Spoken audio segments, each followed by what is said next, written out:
Hello friend, मैं नीलेश कुमार आप लोगों को स्वागत करता हूं आपका अपना यूट्यूब चैनल सुपर मैथमेटिक्स पर।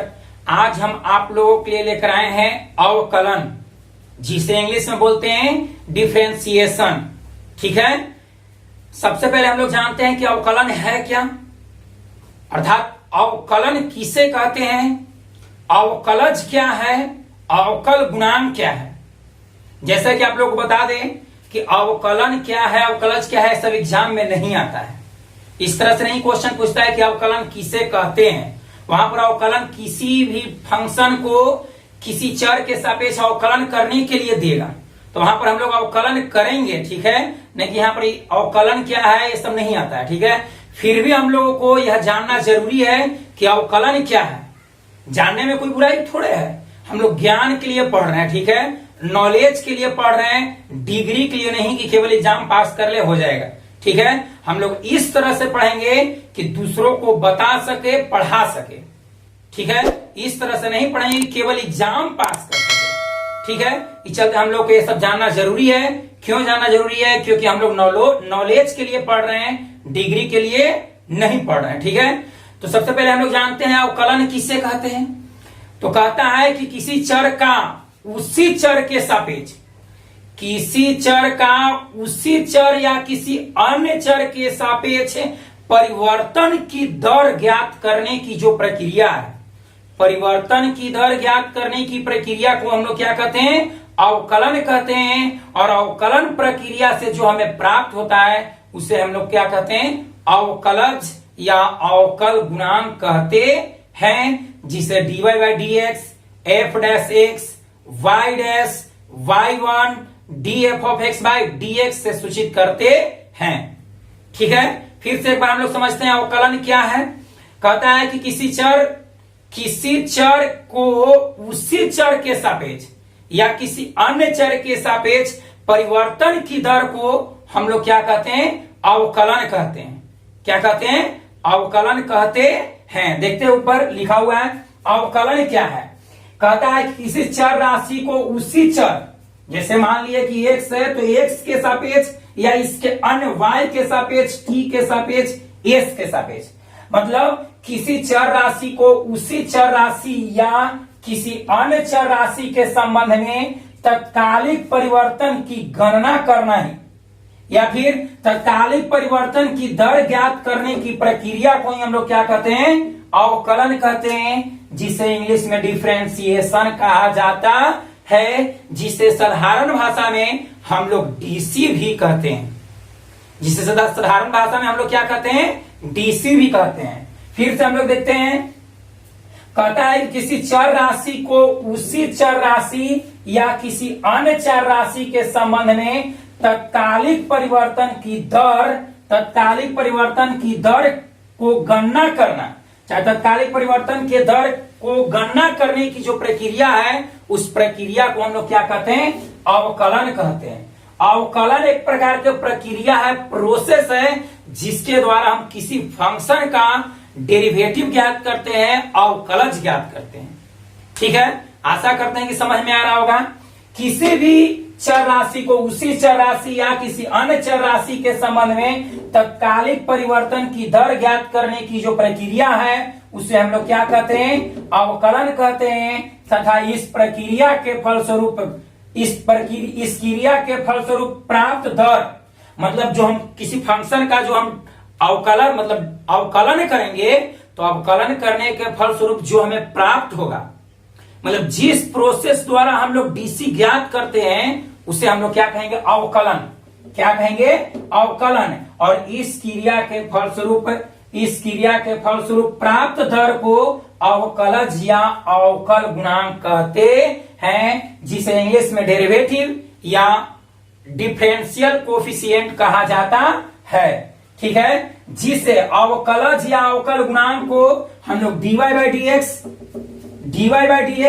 F dash x y dash y1 df of x by d x और df ऑफ x से सूचित किया जाता है। और आप लोगों को यह भी हम बता दें कि किसी भी नोट में किसी वक्र, मान लिया जाए कि कोई वक्र दिया हुआ है, उसका अगर कोई ढाल पूछता है ढाल को हम लोग प्रवणता भी कहते हैं, जिसे इंग्लिश में स्लोप कहा जाता है।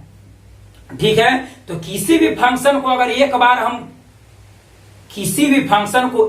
डिफरेंशिएट कर दे, किसी भी फंक्शन को एक बार हम डिफरेंशिएट कर दे, तो वह किसी पॉइंट पर प्रवणता या ढाल हमें देता है। तो यहां पर कहता है कि किसी वक्र का किसी अन्य बिंदु पर प्रवणता या ढाल दोनों एक है, जिसे इंग्लिश में क्या कहते हैं, स्लोप कहते हैं। तो किसी वक्र का किसी बिंदु पर प्रवणता या ढाल, जिसे हम लोग इंग्लिश में क्या कहते हैं, स्लोप ज्ञात करने के लिए उस बिंदु पर अवकलज ज्ञात करना पड़ता है। अर्थात उस फंक्शन का, उस चर का हम अवकलन करेंगे, तो अवकलन के फलस्वरूप जो प्राप्त होगा उसे अवकलज कहेंगे, और वह अवकलज किसी पॉइंट पर अगर ज्ञात कर दे तो उस वक्र का प्रवणता या ढाल निकल जाता है। आशा करते हैं कि आप लोगों को समझ में आ रहा होगा। अब हम लोग सीखते हैं कि अवकलन के जो भी प्रमुख सूत्र हैं, मेन जो सूत्र है वो सबको आसानी से समझते हैं। ठीक है, और सब पर हम एक दो उदाहरण लेते हैं। तब तक इतना आप लोग उतारिए इसको। अब हम लोग कुछ महत्वपूर्ण सूत्रों को साधारण भाषा में याद करते हैं और उस पर कुछ उदाहरण को समझते हैं। ठीक है, जैसे लिखा हुआ पहला सूत्र dx⁴n/dx, मतलब x के पावर n का dc x के सापेक्ष कितना होता है, nx⁴n-1। जैसे इस तरह से हम लोग समझते हैं, से मान लिया जाए कि y बराबर कोई फंक्शन दिया हुआ है x के पावर 5, y बराबर कोई फंक्शन दिया हुआ है x के पावर कितना, 5। अगर इसको x के सापेक्ष अवकलन करना होगा तो y के अवकलन हम बताए हैं कि y का डेरिवेटिव कितना होता है, y डैश या f डैश x, या भी बोल सकते हैं dy/dx। यहाँ कुछ भी लिख सकते हैं dy/dx।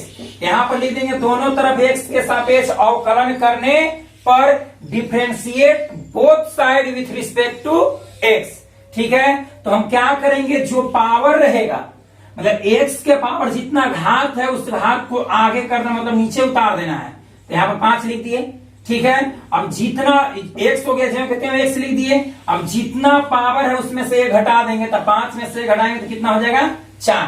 5 में से 1 घटाएंगे, 1 माइनस करेंगे तो कितना होगा, 4 होगा। तो x के पावर 5 का अवकलन x के सापेक्ष कितना हो जाएगा, 5x के पावर कितना, 4।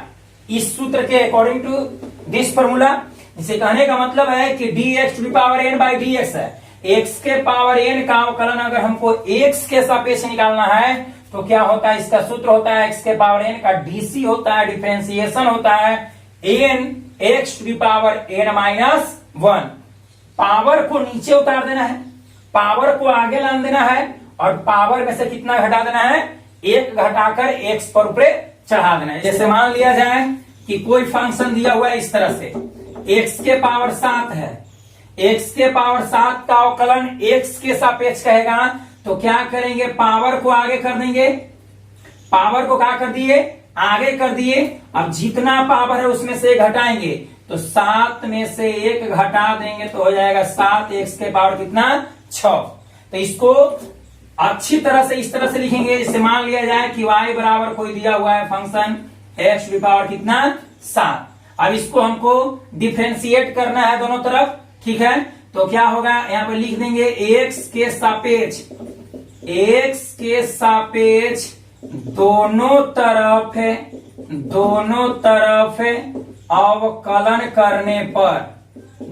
तरफ अवकलन करने पर, ठीक है, यहाँ पर लिख देंगे दोनों तरफ अवकलन करने पर। तो y का अवकलन करेंगे x के सापेक्ष, तो हो जाएगा dy/dx। ठीक है, अब इसमें क्या करेंगे कि जो पावर रहेगा उसको आगे कर देंगे, तो 7 जो कहते हैं आगे कर दिए। अब पावर में से घटा देंगे, तो 7 में से घटा देंगे कितना हो जाएगा, 6। यही इस फंक्शन का डेरिवेटिव हो गया। और यह जो प्रोसेस है, इस प्रोसेस को हम लोग डिफरेंशिएशन कहते हैं, जिसे शॉर्ट में हम लोग क्या, डीसी भी बोल सकते हैं, साधारण भाषा है।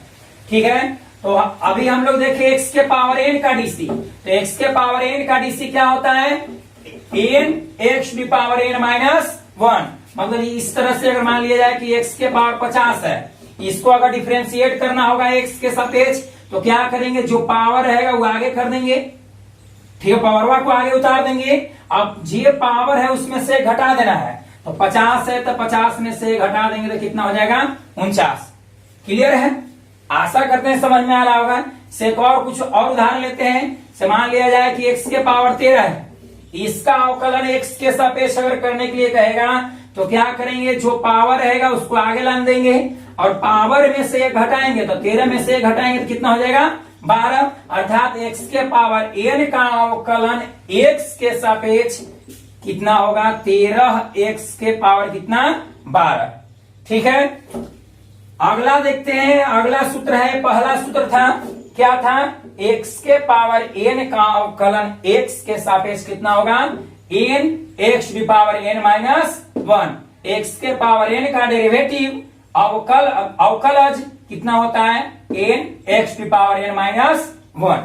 ठीक है, इसमें और कुछ हम देख लेते हैं। जैसे मान लिया है कि 2x के पावर 7 है, 2x के पावर कितना है, 7। इसको अगर अवकलन हमको निकालना होगा, ठीक है, तो अवकलन में ये बार बार हम टर्म यूज करेंगे कि जो कांस्टेंट टर्म रहेगा उसको हम कॉमन कर देंगे, आगे कर देंगे। ठीक है, ये दो कांस्टेंट है, इसको हम जो को तो छोड़ दिया, आगे कर दिए। अब x के पावर n का अवकलन तो क्या होता है कि पावर को आगे हम कर देंगे, जितना पावर है उसको आगे कर देंगे और पावर में से एक घटाएंगे, तो 7 में से एक घटाएंगे कितना हो जाएगा, 6। 7 में से एक घटाएंगे कितना हो जाएगा, 6। अब इसी को हल कर देंगे, तो 7 में 2 से गुना करेंगे तो 7 दूनी 14, x के पावर कितना, 6। इसी प्रकार और जिसे मान लिया है कि 2x के पावर 5 है, तो 2 को ज्यों के त्यों छोड़ दिए, कांस्टेंट उसको कॉमन है आगे कर दिए। अब जो पावर है, जो यहाँ पर पावर है वो आगे आ जाएगा, तो 5 आगे आ जाएगा और पावर में से क्या घटेगा, 1 माइनस होगा, तो 5 में से 1 माइनस करेंगे, 5 में से 1 घटाएंगे तो कितना हो जाएगा, 4। अर्थात इसको हम लिख सकते हैं 5 दूनी 10, x के पावर कितना, 4। 2x के पावर 5 का अवकलन x के सापेक्ष कितना होगा, 10x के पावर कितना, 4। अब अगला देखते हैं, कांस्टेंट का अवकलन। किसी भी कांस्टेंट टर्म का अवकलन कितना होता है, 0 होता है, क्योंकि हम लोग पढ़ रहे डिफरेंशिएशन। डिफरेंशिएशन का अर्थ हुआ, शाब्दिक अर्थ हुआ परिवर्तन की दर, परिवर्तन की दर। पर इसे मान लिया जाए कि y बराबर x दिया हुआ है, अब इसमें मान लिया है कि हम t के सापेक्ष अवकलन करते हैं, तो dy बाई डी टी। कहने का मतलब इस तरह से y है, y को अवकलन अगर x के सापेक्ष करेंगे, y का अवकलन x के सापेक्ष, तो यहां पर हम क्या लिखेंगे, dy बाई dx। जिसके सापेक्ष वो नीचे रहेगा, जिसके सापेक्ष वो क्या रहेगा, नीचे रहेगा। यही अगर y का अवकलन t के सापेक्ष करेंगे, टाइम के रिस्पेक्ट में, चाहे t के रिस्पेक्ट में करेंगे, तो क्या होगा, dy बाई dt। जिसका अवकलन करेंगे हम यहां पर लिखेंगे, d के बगल में y है, तो y का अवकलन t के सापेक्ष, जिसके सापेक्ष वो क्या रहेगा, नीचे। अब यही रहेगा, y का अवकलन हम s के सापेक्ष करेंगे, तो dy by ds। dy by क्या हो जाएगा, ds। y का अवकलन y के सापेक्ष ही अगर करेंगे, तो y का अवकलन y के सापेक्ष ही क्या हो जाएगा, dy बाई dy। x का अवकलन x के सापेक्ष ही, तो dx बाई dx। x का अवकलन y के सापेक्ष, x का अवकलन y के सापेक्ष, तो dx बाई क्या हो जाएगा, dy। x का अवकलन p के सापेक्ष, तो dx। x का अवकलन p के सापेक्ष, तो dx बाई क्या हो जाएगा, dp। या फिर इस तरह से कोई कह सकता है कि s का अवकलन t के सापेक्ष, s का अवकलन t के सापेक्ष, तो यहां पर हम लिखेंगे ds बाई क्या, dt। इसको पढ़ने के लिए हम सीखते हैं, यहां पर ds मतलब d के बगल में जे रहेगा, उस फंक्शन को डेरिवेटिव हम कर निकाल रहे हैं, जो नीचे रहेगा उसके सापेक्ष। तो नीचे क्या है, t, नीचे क्या है, t। तो s का अवकलन t के सापेक्ष, तो क्या उसको हम लिखेंगे ds बाई dt। y का अवकलन x के सापेक्ष, तो dy बाई dx। y का अवकलन t के सापेक्ष, तो dy बाई dt। y का अवकलन s के सापेक्ष, तो dy बाई dx। y का अवकलन y के सापेक्ष ही तो dy बाई dy। अब x का अवकलन x के सापेक्ष तो dx बाई dx। x का अवकलन y के सापेक्ष तो dx बाई dy। x का अवकलन p के सापेक्ष तो dx बाई dp। आशा करते हैं कि समझ रहे होंगे आप लोग। अब आगे देखते हैं, कांस्टेंट की बात हम कर रहे थे कि किसी भी कांस्टेंट टर्म का, किसी भी कांस्टेंट फंक्शन का अवकलन क्या होता है, शून्य होता है। अब क्यों शून्य होता है समझते हैं। इसे मान लिया है कि 5 है, 5 कांस्टेंट टर्म है, ठीक है, कांस्टेंट फंक्शन है। अब 5 में हम निकाले इसका अवकलन, और अवकलन किसको कहते हैं, अवकलन का शाब्दिक अर्थ क्या होता है, परिवर्तन की दर। परिवर्तन की दर को हम लोग क्या कहते हैं, अवकलन कहते हैं। तो 5 कांस्टेंट है, इसमें कोई परिवर्तन नहीं होता है, कोई बदलाव नहीं होता है। इसका मतलब है कि d phi by d x क्या हो जाएगा, 0। क्यों? क्योंकि 5 में x के सापेक्ष कोई परिवर्तन नहीं होगा। क्यों परिवर्तन नहीं होगा? क्योंकि 5 कांस्टेंट टर्म है, कांस्टेंट टर्म में कोई परिवर्तन होता नहीं है, इसलिए 5 का अवकलन कितना होगा, 0 होगा, ठीक है। या फिर 7 का अगर डीसी अगर कोई कहेगा x के सापेक्ष तो क्या होगा, 0। या फिर कोई कह सकता है कि 7/2 का अवकलन अगर कहेगा, चाहे 7/2 का डीसी कहेगा तो कितना होगा, 0। कोई भी कांस्टेंट टर्म, जैसे मान लिए कि c ले लिए, c कांस्टेंट है, c कोई कांस्टेंट टर्म है, उसका अगर हम अवकलन निकालते हैं तो dc बाई dx बराबर क्या हो जाएगा, 0। क्या होगा, 0 होगा, क्योंकि ये कांस्टेंट है और कांस्टेंट में कोई परिवर्तन होता नहीं है, अर्थात उसके परिवर्तन की दर या अवकलन कितना होता है, 0 होता है। इसे ऐसे भी हम लोग दर्शा सकते हैं, जैसे कि मान लिया जाए कि y बराबर दिया हुआ है 5, y बराबर कितना दिया हुआ है, 5। अब हमको इसको दिखाना है कि इसका अवकलन क्या होता है, शून्य होता है। इसका जो डीसी है वह क्या होता है, शून्य होता है। कैसे दिखाएंगे, देखिए 5 को हम लिख सकते हैं 5 गुणे 1, 5 को हम लिख सकते हैं 5 गुणे 1। अब यहां पर आप लोग को मालूम होगा कि किसी भी संख्या के पावर 0 रहता है, उसका मान कितना होता है, 1। तो यहां पर 1 के जगह हम लिख सकते हैं x के पावर 0, क्योंकि x के पावर 0 का वैल्यू कितना होता है, 1। तो हम बराबर तुम तो तुम बराबर हम, अर्थात यहाँ पर 1 के जगह 1 यूज कर सकते हैं। तो 1 के जगह पर यहां पर हमें लिख दिए। अब दोनों तरफ x के सापेक्ष अवकलन करेंगे, differentiate both sides with respect to x, मतलब दोनों तरफ x के सापेक्ष अवकलन करने पर, यहां पर हिंदी में भी लिख सकते हैं, दोनों तरफ x के सापेक्ष अवकलन करने पर।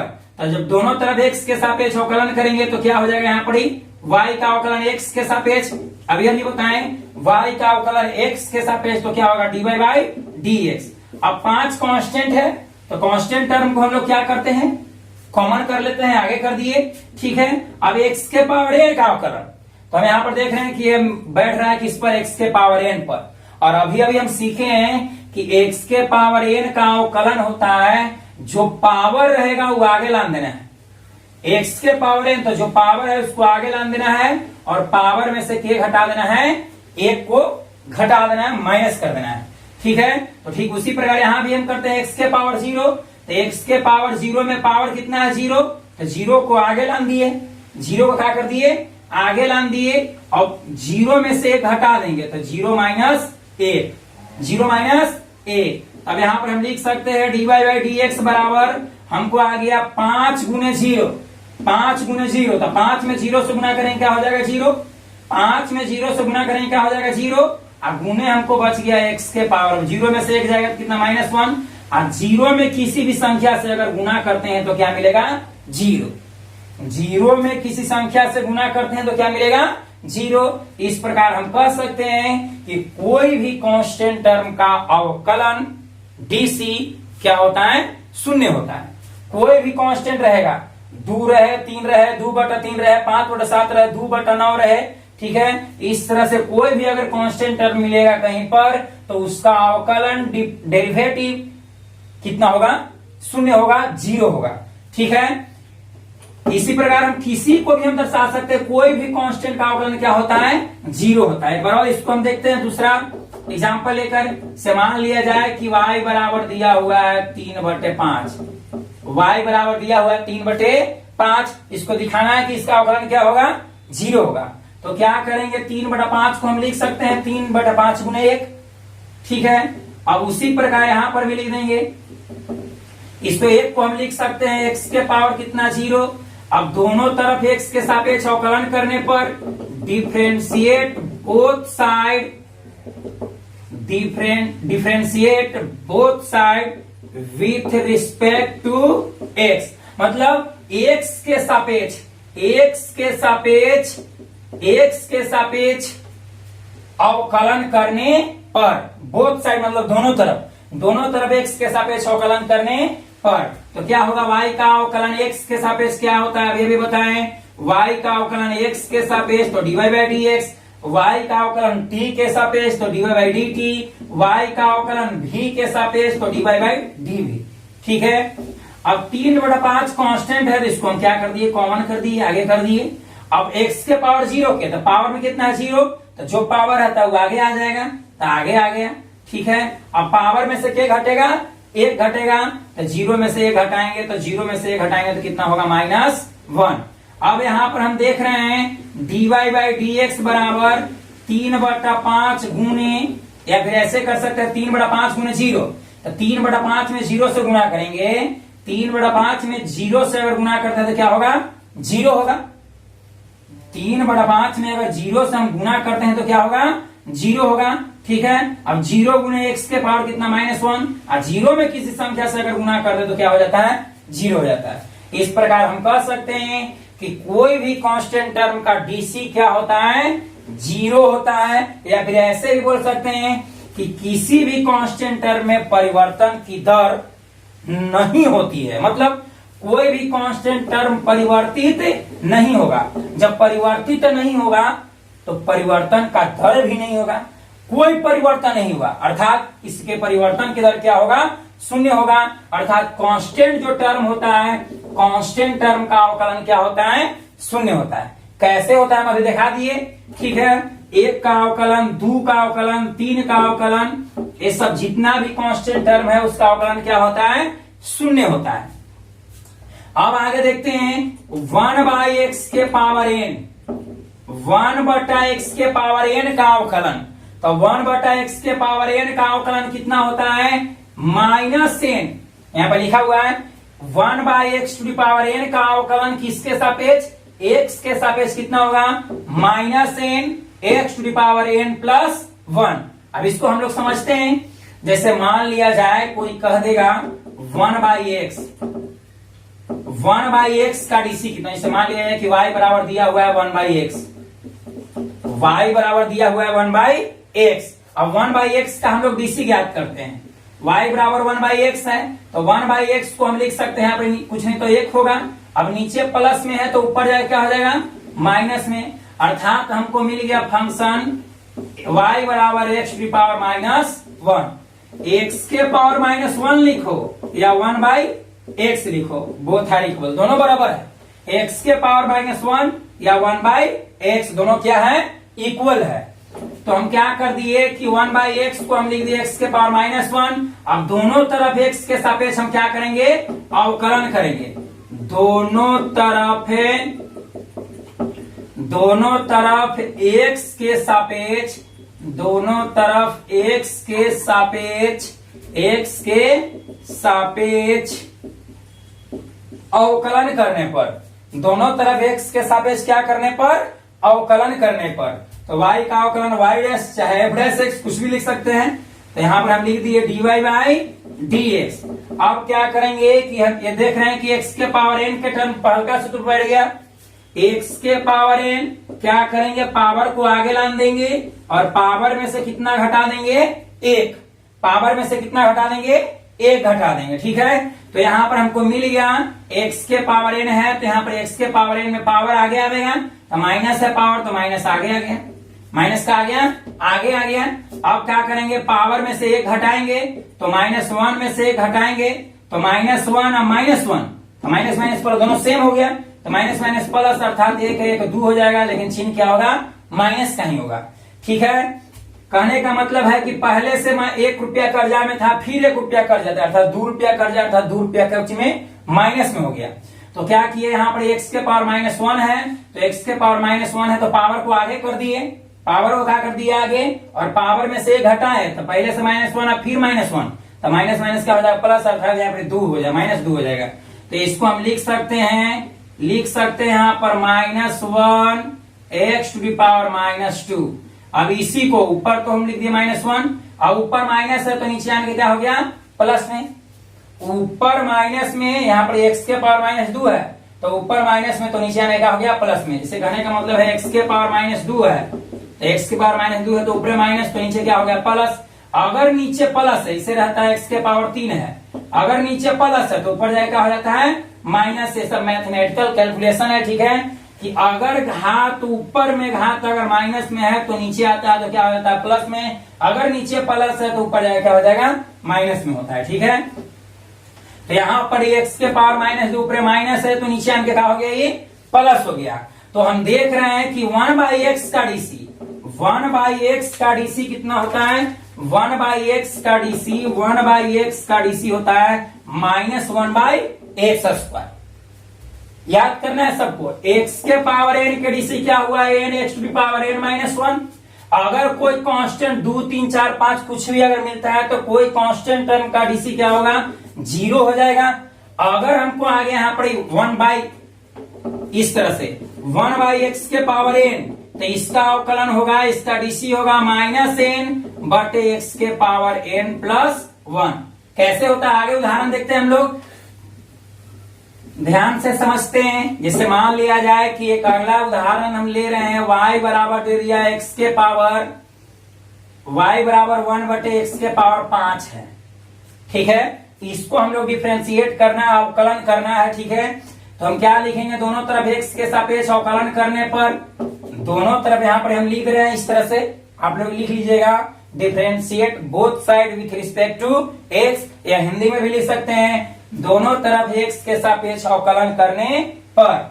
ठीक है, तब यहाँ पर देखते हैं y का अवकलन x के सापेक्ष तो क्या हो जाएगा, dy/dx। अब इसको हम ऐसे भी लिख सकते, नीचे प्लस है तो ऊपर जाके माइनस में हो जाएगा। अर्थात कहने का मतलब है कि x के पावर 1/x के पावर 5 को हम लिख सकते हैं x के पावर -5, 1/x के पावर 5 को हम लिख सकते हैं x टू द पावर कितना, -5। ठीक है, अब हम क्या करेंगे, इसको डिफ्रेंशिएट करेंगे। तो हम देख रहे हैं कि x के पावर n पहलका सूत्र पर है, पहलका सूत्र पर है, तो पहला जब सूत्र पर है तो इसको हम क्या करेंगे, जो पावर है वो आगे कर देंगे, जो पावर है उसको क्या कर दिए, आगे कर दिए। x के पावर -5 है उसको क्या कर दिया आगे। अब पावर में से एक घटाएंगे तो -5 में से एक क्या कर देंगे, घटा देंगे। तो हमको क्या मिल गया, यहाँ पर हो गया -5। अब -5 और माइनस से कितना हो जाएगा, -6, तो ऊपर हो गया -5 और ऊपर माइनस, तो नीचे आने का हो गया प्लस हो गया। अब ठीक इसी प्रकार अगर मान लिया जाए कि अभी हम देखे, क्या देखे, इसको ठीक ही समझ रहे होंगे, इसको मिटाते हैं, इधर देखते हैं, सूत्र को इस तरह से समझ सकते हैं जैसे कि 1/x है, तो 1/x का भी डीसी क्या आया, 1/x का डीसी क्या आया, -1/x²। ठीक है, यही रहता 1/x के पावर 2, मतलब 1/x² रहता तो क्या हो जाता, -2/x के पावर कितना, 3। अगर यही अभी हम निकाले x के पावर 5 निकाले तो इसका डीसी क्या आया बोलो तो, 1/x के पावर 5 का डीसी क्या आया, -5, और x के पावर कितना आया, 6। यही रहता है x के पावर यहाँ पर 7 है, तो जो नीचे रहेगा ऊपर माइनस में चढ़ जाएगा, तो -7 और नीचे कितना कर देना है, x के पावर 8। क्यों, क्योंकि हम जानते हैं कि 1/x के पावर n का डीसी होता है -n।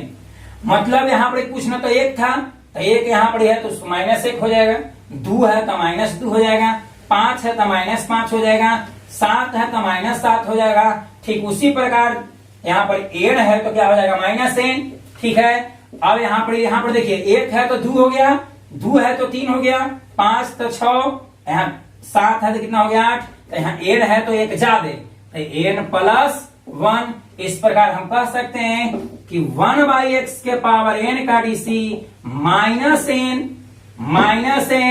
x to the power n plus 1 होता है। यही अगर रहता है x के पावर n, तो x के पावर n का डीसी क्या होता है, n x to the power n minus 1।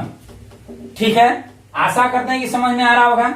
एक क्वेश्चन देते हैं, आप इसको जल्दी हम तुरंत 1 सेकेंड में बनाइए। तो जैसे कि मान लिया जाए कोई कह दिया x के 1/x के पावर 10 है, इसका डीसी कीजिए 1 सेकंड के अंदर, तो क्या होगा, जो रहेगा वही ऊपर माइनस में हो जाएगा।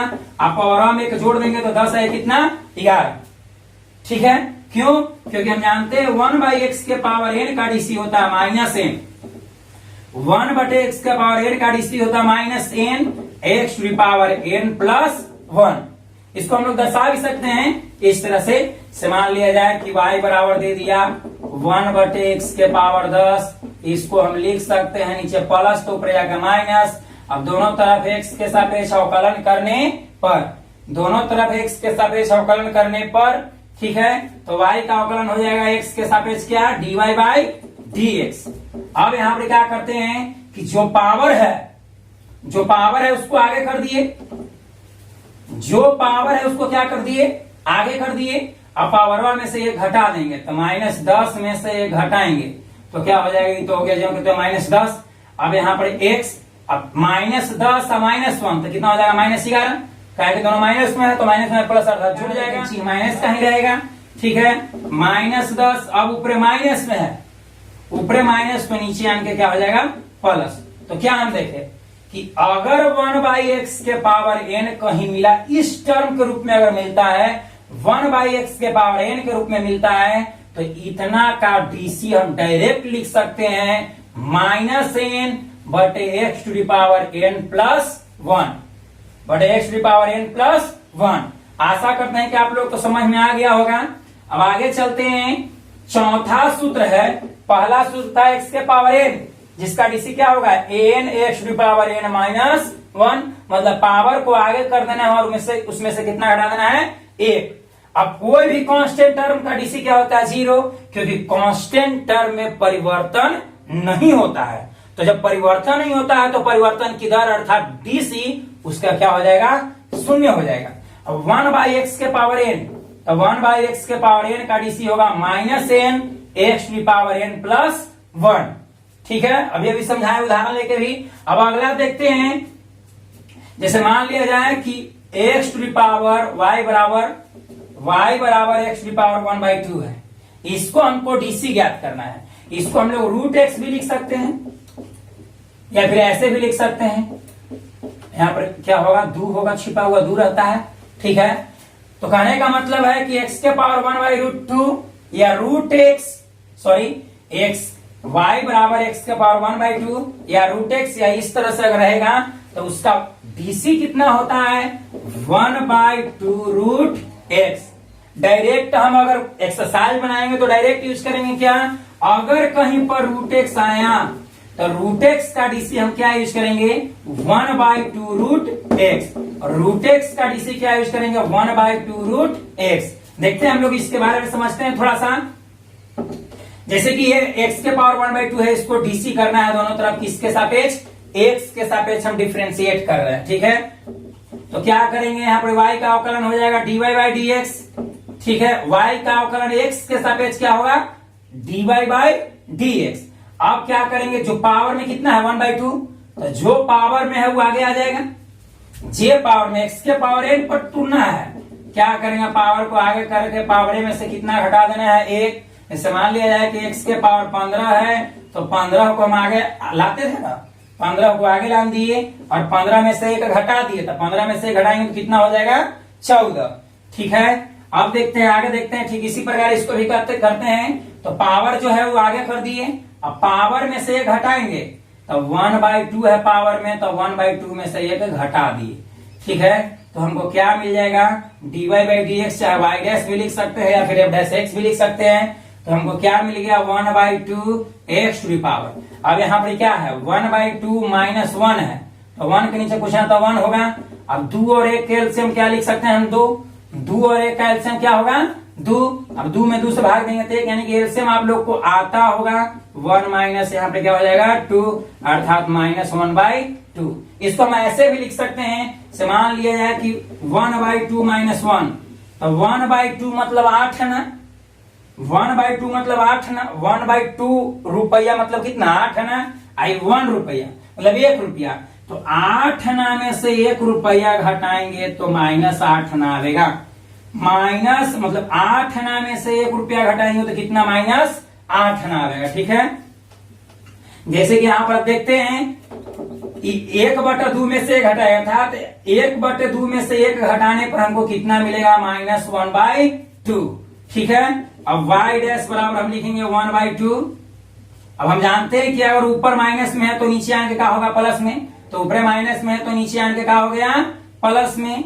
अब 1/2 यहां पर अभी क्या बोले थे कि x के पावर 1/2 को हम √x भी लिख सकते हैं, x के पावर 1/2 को क्या लिख सकते हैं √x लिख सकते हैं। तो यहाँ पर x के पावर 1/2 को हम यहाँ पर क्या कर दिए √x। तो हम क्या देखे कि अगर √x रहेगा तो √x का डीसी क्या होता है 1/2 √x, √x का डीसी 1/2 √x। तो अभी हम इस वीडियो में 4 को सूत्र दिए, ये चारों सूत्र दिमाग में बैठा लीजिए। पहला क्या x के पावर n, तो x के पावर n का डीसी x के सापेक्ष कितना होगा n x to power n -1। अगर कोई कांस्टेंट रहता है तो कांस्टेंट का डीसी क्या होता है 0 होता है। क्यों 0 होता है, क्योंकि कांस्टेंट में कोई परिवर्तन नहीं होता है, अर्थात उसके परिवर्तन की दर या अवकलन क्या हो जाएगा शून्य, क्योंकि कोई परिवर्तन नहीं हुआ, कोई परिवर्तन नहीं, इसका मतलब क्या शून्य। तो कांस्टेंट का डीसी क्या होता है शून्य होता है। किस तरह होता है हम दर्शाए भी हैं। अब 1/x के पावर n, x के पावर n तो इस तरह से होगा, अब 1/x के पावर n रहेगा तो -n x to power n +1। अब √x के पावर 1/2 अर्थात √x, तो √x का डीसी होता है 1/2 √x। आशा करते हैं कि आप लोगों को समझ में आया होगा। अगर आप लोगों को समझ में आया तो प्लीज इसको लाइक कर दीजिए। अगर इस चैनल को पहली बार आए हैं तो प्लीज इसको क्या कर दीजिए सब्सक्राइब कर दीजिए। इसी तरह से जितना भी है अगले वीडियो में भी कुछ सूत्र को हम लिखेंगे, उसको समझाएंगे, उस पर उदाहरण ले लेके। ठीक है, आज के लिए इतना ही, मिलते हैं अगले वीडियो।